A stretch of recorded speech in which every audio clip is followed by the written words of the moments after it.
It's really important enshrining soil as a living entity in the policies of the nations. This is most vital.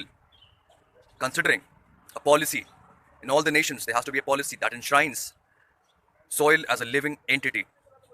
It is not inert substance that many ministries around the world think that we can create or manage by adding or removing chemicals from into it. It's a living system. So a policy has to be there enshrining soil as a living entity.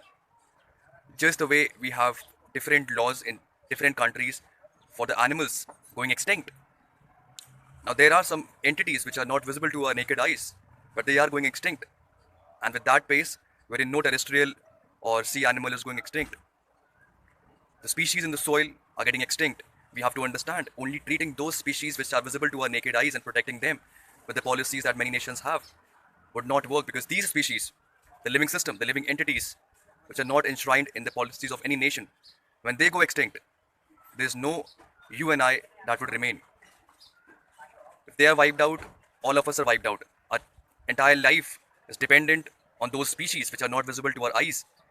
And therefore, there are hardly any policies, no policies yet, enshrining the living system, the living entities in the soil that saves them. There's no such policy yet. We want our countries to create and enshrine such policies that treat soil as a living entity. And the species in the soil going extinct, they have to be protected. There has to be a law, a policy, making sure that they are protected before they are completely wiped out. Species on which our life and the resilience of life are dependent, all of the life forms, including us, are dependent on the species in the soil.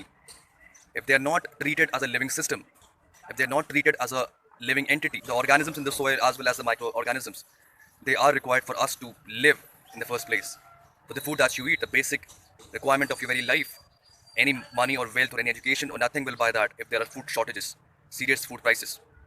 Nothing will save you. No wealth, no education, no money can save you. The basic requirement of our life is food and water. If we don't save it first, there's nothing worth saving. Save soil. Action now. Let's make it happen.